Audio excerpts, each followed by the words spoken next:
Viewers, എല്ലാവർക്കും ദിജോസ് വേൾഡിൻ്റെ പുതിയൊരു വീഡിയോയിലേക്ക് സ്വാഗതം. ഗർഭിണിയാകുന്ന ഒരു സ്ത്രീക്ക് വയറിൽ അനുഭവപ്പെടുന്ന 10 തരം വേദനകളെ പറ്റിയിട്ടാണ് ഇന്നത്തെ വീഡിയോയിൽ സംസാരിക്കുന്നത് കേട്ടോ. ഒരുപാട് പേർക്ക് എഫക്റ്റീവ് ആകാൻ പോകുന്ന ഒരു ടോപ്പിക്കാണിത്. ഇത്തരത്തിലുള്ള ലക്ഷണങ്ങൾ കാണുമ്പോഴേക്കും ശരീരത്തിന് നിങ്ങൾ സ്പെഷ്യൽ ആയിട്ടുള്ള ഒരു കെയർ കൊടുക്കണം. ഇനി ഈ ലക്ഷണങ്ങളൊന്നും കണ്ടിട്ടില്ലെങ്കിൽ തന്നെ നിങ്ങൾ പീരിയഡ് ഡേറ്റിൽ ബ്ലീഡിങ് വരുന്നുണ്ടോ എന്ന് നോക്കുക. ബ്ലീഡിങ് വരുന്നുണ്ടെങ്കിലും ആ പോകുന്ന ബ്ലീഡിങ് എത്രത്തോളമാണ് എന്നുള്ള കാര്യം കൂടി നിങ്ങൾ മോണിറ്റർ ചെയ്യണം കേട്ടോ. ഒരുപാട് പേര് ചാനലിൽ ചെറുതായിട്ട് ബ്ലീഡിങ് കണ്ടതിന് ശേഷം പ്രഗ്നൻസി ടെസ്റ്റ് ചെയ്ത് നോക്കിയപ്പോൾ പോസിറ്റീവ് ആയി എന്നുള്ള കാര്യം ഷെയർ ചെയ്യുന്നുണ്ട്. അതുകൊണ്ടാണ് ഇങ്ങനെയുള്ള കാര്യം ഈ വീഡിയോയിൽ ഷെയർ ചെയ്തത് കേട്ടോ. അപ്പോൾ ഉണ്ടാകുന്ന വേദനകൾ എന്തൊക്കെയാണെന്ന് നമുക്ക് നോക്കാം. വീഡിയോ നമുക്ക് സ്റ്റാർട്ട് ചെയ്യാം. ഈ ഓരോ വേദനകളും പ്രഗ്നന്റ് ആയിട്ടുള്ള ഒരു സ്ത്രീക്ക് വളരെ വേഗത്തിൽ തന്നെ ഉണ്ടാകുന്നവയാണ്. കാരണം ഇംപ്ലാന്റേഷൻ നടക്കുന്ന സമയത്ത് നമ്മുടെ യൂട്രസ് അതുവരെ ഒരു കംഫർട്ടബിൾ ആയിട്ടുള്ള ഒരു പൊസിഷനിൽ നിന്നതിന് ശേഷം പ്രഗ്നന്റ് ആകുന്ന സമയത്ത് എംബ്രിയോ അറ്റാച്ച് ആകുമ്പോഴേക്കും യൂട്രസ് വലുതാവാനായിട്ട് തുടങ്ങുന്നു. അതിൽ മാറ്റങ്ങൾ സംഭവിച്ചു തുടങ്ങുന്നു, ഇംപ്ലാന്റേഷൻ നടക്കുന്നു. ഇങ്ങനെയൊക്കെ വരുമ്പോഴേക്കും ഒരുപാട് ചേഞ്ചസ് ശരീരത്തിൽ ഉണ്ടാവാറുണ്ട്. അതുകൊണ്ട് തന്നെ ഏറ്റവും കൂടുതൽ മാറ്റങ്ങൾ ഉണ്ടാകുന്ന ഒരു ശരീരഭാഗത്തിലെ ഏറ്റവും ആദ്യത്തെ പൊസിഷനിൽ നിൽക്കുന്നത് നമ്മുടെ യൂട്രസ് ആണ്. അതുപോലെ തന്നെ ഈ വ്യത്യാസങ്ങൾ ഉണ്ടാവുന്ന ഒരു ശരീരഭാഗം നമ്മുടെ വയറിന്റെ ഭാഗത്തുണ്ടാവുന്ന വേദനകളും അസ്വസ്ഥതകളാണ് കേട്ടോ. അപ്പൊ അതിൽ ഓരോന്നായിട്ട് നമുക്ക് നോക്കാം. ഏറ്റവും ആദ്യത്തേതെന്ന് പറയുന്നത്, നിങ്ങൾ കമിഴ്ന്ന് കിടക്കാനായിട്ട് ഇഷ്ടപ്പെടുന്ന ഒരാളാണെങ്കിൽ ഇംപ്ലാന്റേഷൻ കഴിഞ്ഞതിന് ശേഷമുള്ള ദിവസങ്ങളിൽ നിങ്ങൾക്ക് കമിഴ്ന്ന് കിടക്കാനായിട്ട് ബുദ്ധിമുട്ട് അനുഭവപ്പെടും. കുഞ്ഞ് സ്ഥിതി ചെയ്യുന്നത് ഒരുപാട് ലെയറുകൾക്ക് അകത്താണെങ്കിൽ കൂടി തന്നെ നമ്മൾ കമിഴ്ന്ന് കിടക്കുന്ന സമയത്ത് ഒരു ഹെവിനെസ് വയറിൽ നിങ്ങൾക്ക് ഫീൽ ചെയ്യാനായിട്ട് തുടങ്ങും.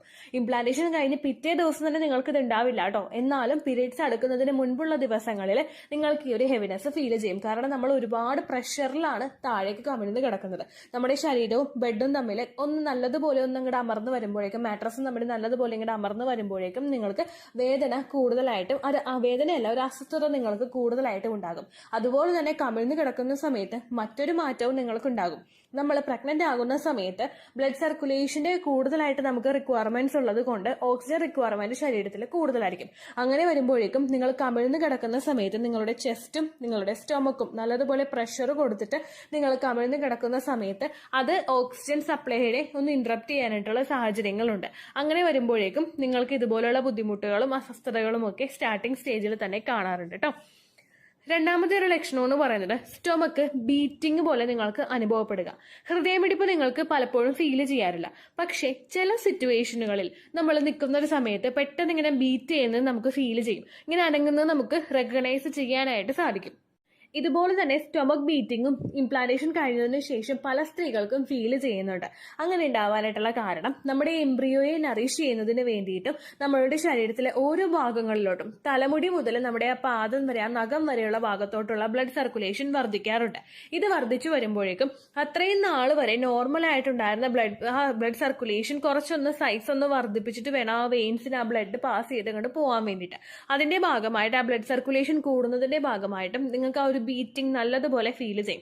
ഫുഡ് കഴിച്ച ഉടനെ തന്നെ നമുക്ക് ഫീൽ ചെയ്യുന്നതിന് നമുക്ക് അക്സെപ്റ്റ് ചെയ്യാനായിട്ട് പറ്റില്ല കേട്ടോ. പക്ഷെ നോർമലി അല്ലാത്ത സമയങ്ങളിലൊക്കെ നിങ്ങൾക്ക് ഇടയ്ക്കിടയ്ക്ക് വയറ് മിടിക്കുന്നത് പോലെയുള്ള ഒരു സെൻസേഷൻ ഉണ്ടാവുന്നുണ്ടെങ്കിൽ അത് പ്രഗ്നൻസി പോസിറ്റീവ് ആയതിന്റെ സൂചനയായിട്ട് നമുക്ക് എടുക്കാൻ സാധിക്കും കേട്ടോ. മൂന്നാമതുണ്ടാവുന്ന മാറ്റമാണ് നമ്മൾ കുമ്പിട്ട് നിവരുമ്പോഴേക്കും, ഇരുന്നിട്ട് എഴുന്നേൽക്കുമ്പോഴേക്കും അയ്യോ എന്ന് വിളിക്കുന്ന തരത്തിലുള്ള ഒരു വേദന നമുക്ക് ഉണ്ടാവുന്നത്. നമ്മൾ പെട്ടെന്ന് അങ്ങോട്ട് കുമ്പിട്ട് നിവരുമ്പോഴേക്കും നമുക്ക് വയറ് ചിലപ്പോൾ പലർക്കും കൊളുത്തി പിടിക്കാനായിട്ട് ചാൻസ് ഉണ്ട്. പക്ഷേ നിങ്ങൾ ഇംപ്ലാന്റേഷൻ കഴിഞ്ഞിട്ട് നിങ്ങൾ പ്രഗ്നന്റ് ആകുന്നുണ്ടെങ്കിൽ ആ കൊളുത്തിപ്പിടുത്തം, പ്രഗ്നൻസിയുടെ സമയത്തുള്ള കൊളുത്തിപ്പിടുത്തം കുറച്ചധികം കൂടുതലായിരിക്കും. അതിന്റെ ഭാഗമായിട്ട് നിങ്ങൾക്ക് തുടർച്ചയായിട്ട് ഈ ഒരു ബുദ്ധിമുട്ടുണ്ടാകും. ഒരു തവണ ഉണ്ടാകുന്നുണ്ടെങ്കിൽ ചിലപ്പോൾ നിങ്ങൾ വെപ്രാളപ്പെട്ട് എഴുന്നേൽക്കുന്നതിന്റെ ആയിരിക്കും, അല്ലെങ്കിൽ എന്തെങ്കിലും സാധനം കുമ്പിട്ട് പെട്ടെന്ന് നിവരുന്നതിന്റെ ആയിട്ടും നിങ്ങൾക്കുണ്ടാകും. പക്ഷേ നിങ്ങൾ നോർമൽ ഒരു കെയർ കൊടുത്ത് നിവർന്നിട്ടും നമുക്ക് അയ്യോ എന്ന് പറയുന്ന പോലെ, അല്ലെങ്കിൽ അമ്മ എന്ന് വിളിക്കുന്ന തരത്തിലുള്ള ഒരു വേദന ഒരു ചെറിയ നേരത്തേക്ക് നിങ്ങൾക്ക് വന്നു പോകുന്നുണ്ടെങ്കിൽ, അത് തുടർച്ചയായിട്ട് വന്നു പോകുന്നുണ്ടെങ്കിൽ അത് പ്രഗ്നൻസി പോസിറ്റീവ് ആയതിന്റെ ഒരു സൂചനയായിട്ട് നമുക്ക് കണക്കാക്കാം കേട്ടോ. നാലാമത്തെ ലക്ഷണം എന്ന് പറയുന്നത് നമ്മുടെ അപ്പർ സ്റ്റൊമക്കിൽ ഉണ്ടാവുന്ന വേദനയാണ്. നമ്മുടെ ഒരു പൊക്കിളിന് മേളിലോട്ടുള്ള ഭാഗത്ത്, പൊക്കിളിന് നേരെ മേളിലോട്ടും നമ്മുടെ ഒരു ബ്രസ്റ്റ് ഒക്കെ തുടങ്ങില്ല, അതിന് തൊട്ട് താഴെയുമായിട്ടുള്ള ഒരു പോർഷനിലായിരിക്കും നിങ്ങൾക്ക് ഈ ഒരു വേദന അനുഭവപ്പെടുന്നത്. ഇംപ്ലാന്റേഷൻ നടന്നു കഴിയുമ്പോഴേക്കും ഡൈജഷൻ ഒന്ന് സ്ലോ ആകുന്നതിന്റെ ഭാഗമായിട്ട് നിങ്ങൾക്ക് വയറിൽ അസ്വസ്ഥതകളും വേദനകളും ഒക്കെ ഉണ്ടാകും. വയറിലൊന്ന് കുത്തുന്നത് പോലുള്ള ഒരു വേദന കുറച്ച് നേരത്തേക്കൊന്ന് ഷാർപ്പായിട്ട് നിൽക്കും. ചിലർക്ക് 5 മിനിറ്റ് വരെയൊക്കെ ലാസ്റ്റ് ചെയ്യും. അതായത് ഭയങ്കരമായിട്ട് ഇങ്ങനെ കുത്തി വരുന്നത് പോലുള്ള ഒരു വേദന വന്നിട്ട് കുറച്ച് കഴിയുമ്പോൾ ആ വേദന പോകും. പിന്നെയും അതുപോലെ തന്നെ ഷാർപ്പായിട്ടൊരു വേദന വന്നിട്ട് കുറച്ച് കഴിയുമ്പോൾ ആ വേദന മാറിപ്പോകും. അങ്ങനെയുള്ള ടൈപ്പ് വേദന നിങ്ങളുടെ അപ്പർ സ്റ്റൊമക്കിലെ പൊക്കിളിന്റെ മേളിലുള്ള ഭാഗത്തും നിങ്ങൾക്ക് ഫീൽ ചെയ്യാനായിട്ട് ചാൻസ് ഉണ്ട് കേട്ടോ. അടുത്തൊരു ബുദ്ധിമുട്ടെന്ന് പറയുന്നത് നമുക്ക് ലൂസ് മോഷൻ ഉണ്ടാകുമ്പോഴേക്കും വയറിലൊരു അസ്വസ്ഥത ഉണ്ടാവില്ല. ലൂസ് മോഷൻ എന്ന് പറയുന്നത് നമുക്ക് വയറിളകി പോവുക. അങ്ങനെ പോകുന്ന സമയത്ത് വയറിൽ നമുക്കൊരു അസ്വസ്ഥതയും ബുദ്ധിമുട്ടും ഉണ്ടാകും. ആ ഒരു ഭയങ്കര നമ്മൾ ഓക്കെ അല്ല അങ്ങനെയുള്ള ഒരു ഫീലിംഗ് നമുക്ക് വയറിലുണ്ടാകും. ഇംപ്ലാന്റേഷൻ കഴിഞ്ഞതിന് ശേഷം പല സ്ത്രീകൾക്കും ഇൻക്ലൂഡിങ് മീ ഉണ്ടായ ഒരു പ്രഗ്നൻസി ലക്ഷണമാണ് കേട്ടത്. വയറ് ഭയങ്കര അപ്സെറ്റ് ആയിട്ടിരിക്കുന്നത് പോലെ നമുക്ക് വയറ് നീര് വീഴുന്ന സമയത്തൊക്കെ വയറിൽ ഭയങ്കര വേദനയും ബുദ്ധിമുട്ടൊക്കെ ഉണ്ടാവില്ലേ. വയറ്റിൽ നിന്ന് മുഴുവനായിട്ടൊന്നും പോവാത്ത പോലെ നമുക്ക് തോന്നുന്നു, അല്ലെങ്കിൽ തുടർച്ചയായിട്ട് ഇങ്ങനെ പോകുന്നു. അതിന്റെ ഭാഗമായിട്ട് നിങ്ങൾക്ക് ഇതുപോലെ ലൂസ് മോഷൻ ഉണ്ടാവുന്നത് പോലുള്ളൊരു വേദന തുടർച്ചയായിട്ട് കണ്ടുവരാറുണ്ട് കേട്ടോ. അടുത്തതെന്ന് പറയുന്നത് നിങ്ങളുടെ വയറില് അസ്വസ്ഥതകൾ ഉണ്ടാവുക. ഈ അസ്വസ്ഥതകൾ നമുക്ക് വയറ് നീര് വീടില്ലേ, അങ്ങനെയുള്ള സമയത്ത് ഉണ്ടാവുന്നത് പോലുള്ള വേദന തുടർച്ചയായിട്ട് കണ്ടുവരിക. കോൺസ്റ്റിപ്പേഷൻ വന്നാലും, അതായത് മലബന്ധം, വയറ്റിന് പോകാൻ ബുദ്ധിമുട്ടുണ്ടായി കഴിഞ്ഞാലും, അതുപോലെ തന്നെ വയറിൽ നിന്ന് ലൂസ് മോഷൻ ഉണ്ടായാലും നിങ്ങൾക്ക് ഈ ഒരു ബുദ്ധിമുട്ടുണ്ടാകും. വയറ് ഫുള്ളായിട്ട് അപ്പർ ലോവർ എന്നൊന്നുമില്ല, മൊത്തത്തിൽ വയറിൽ നിങ്ങൾക്കൊരു അസ്വസ്ഥത ഫീൽ ചെയ്യുക. ഇത് പ്രോപ്പറായിട്ട് നമുക്ക് ഡൈജഷൻ നടക്കാത്തത് കൊണ്ടാണ്. പ്രൊജസ്ട്രോൺ ഹോർമോൺ ശരീരത്തിൽ വർദ്ധിക്കുമ്പോഴേക്കും അതിന്റെ ഭാഗമായിട്ട് നിങ്ങളുടെ ദഹന പ്രക്രിയ സ്ലോ ഡൗൺ ആകും. അങ്ങനെ വരുമ്പോൾ നിങ്ങൾക്ക് ഗ്യാസ് ശരീരത്തിൽ കെട്ടി നിൽക്കുന്നതിന് അത് കാരണമാണ്. വയറ് നിങ്ങൾ തൊട്ട് നോക്കിക്കഴിഞ്ഞാൽ ഭയങ്കര ഒരു കല്ലപ്പും അസ്വസ്ഥതയും നിങ്ങൾക്ക് ഫീൽ ചെയ്യുക. ഇപ്പൊ നിങ്ങൾ വയറ് തൊട്ട് നോക്കുന്നുണ്ടെങ്കിൽ വയറ് ഒന്ന് നമ്മൾ പ്രസ് ചെയ്യുന്നുണ്ടെങ്കിൽ ഉള്ളിലോട്ട് നല്ല സ്മൂത്ത് ആയിട്ട് പോകും. നിങ്ങൾക്ക് വേറെ അസ്വസ്ഥതയൊന്നും ഉണ്ടാവില്ല. പക്ഷേ ഇംപ്ലാന്റേഷൻ നടന്നു കഴിഞ്ഞിട്ട് നിങ്ങൾക്ക് പ്രഗ്നൻസി പോസിറ്റീവ് ആണെങ്കിൽ വയറിലോട്ട് നിങ്ങൾ പ്രസ് ചെയ്യുമ്പോഴേക്കും ഒരു ഹെവിനെസ് നിങ്ങൾക്ക് അവിടെ ഫീൽ ചെയ്യും, അസ്വസ്ഥത നിങ്ങൾക്ക് അവിടെ ഉണ്ടാകും. ഇത് പലർക്കും ആ ഒരു പ്രഗ്നൻസിയുടെ സ്റ്റാർട്ടിംഗ് സ്റ്റേജിൽ തന്നെ ഉണ്ടായിട്ടുണ്ടെന്ന് നമുക്ക് ഇവിടെ ചാനലിൽ പറഞ്ഞിട്ടുണ്ട് കേട്ടോ. അടുത്തൊരു ബുദ്ധിമുട്ടാണ് നമുക്ക് പൊക്കിളിനകത്ത് വേദന ഉണ്ടാവുക. പൊക്കിളിനകത്തോട് ആ ഒരു ഭാഗത്താണ് നമ്മുടെ ഒരു യൂട്രസ്, ആ ഒരു സൈഡിലായിട്ടാണ് നമുക്ക് യൂട്രസ് സ്ഥിതി ചെയ്യുന്നത്. യൂട്രസ് ഗ്രോ ആകാനായിട്ട് തുടങ്ങുന്നതിനനുസരിച്ച് നിങ്ങൾക്ക് പൊക്കിളിനകത്ത് ഷാർപ്പായിട്ടുള്ള ഒരു വേദന വരുന്നു. ജസ്റ്റ് ഉണ്ടാകുന്നു, പിന്നെ പോകുന്നു, പിന്നെ ഉണ്ടാകുന്നു, അങ്ങനെയുള്ള ഒരു വേദന കണ്ടിന്യൂസ് ആയിട്ട് മാറി മാറി വന്നുകൊണ്ടിരിക്കുക. ഇത് പലർക്കും പ്രഗ്നൻസിയുടെ സ്റ്റാർട്ടിംഗ് സ്റ്റേജിൽ ഉണ്ടാവുന്നതാണ് കേട്ടോ.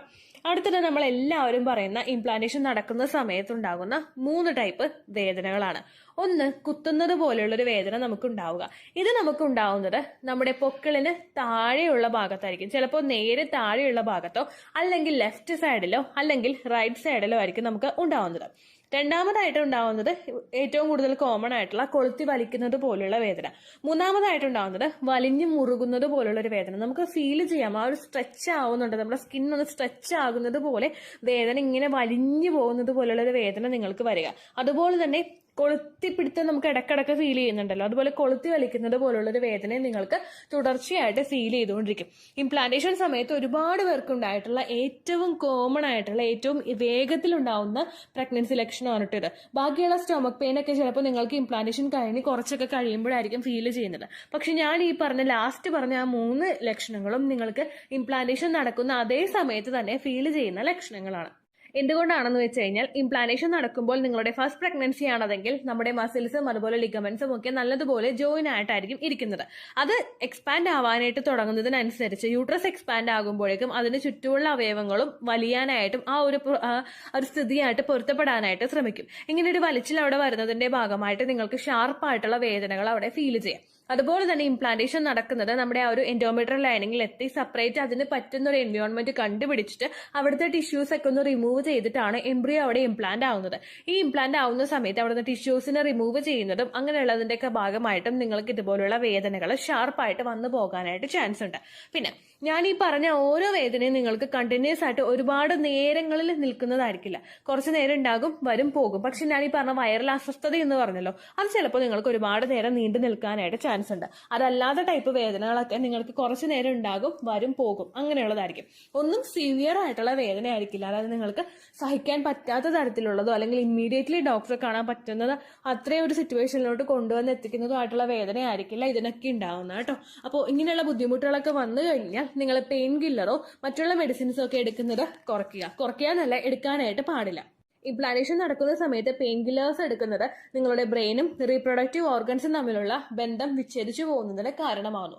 അങ്ങനെ വന്നു കഴിഞ്ഞാൽ അവയ്ക്ക് കൃത്യമായിട്ട് ഗ്രോ ആകേണ്ടതിനുള്ള ഹോർമോൺസിന്റെ പ്രൊഡക്ഷൻ അവിടെ ഇന്ററപ്റ്റ് ആവുന്നു. അതുകൊണ്ട് നിങ്ങൾ ആ ഒരു മെഡിസിൻ എടുക്കാനായിട്ട് പാടില്ല. അതുപോലെ ആ പെയിൻ റിഡ്യൂസ് ചെയ്യാൻ വേണ്ടിയിട്ട് മറ്റുള്ള ഡ്രിങ്ക്സ് ഒന്നും പ്രിപ്പയർ ചെയ്ത് കുടിക്കാനായിട്ട് പാടില്ല കേട്ടോ.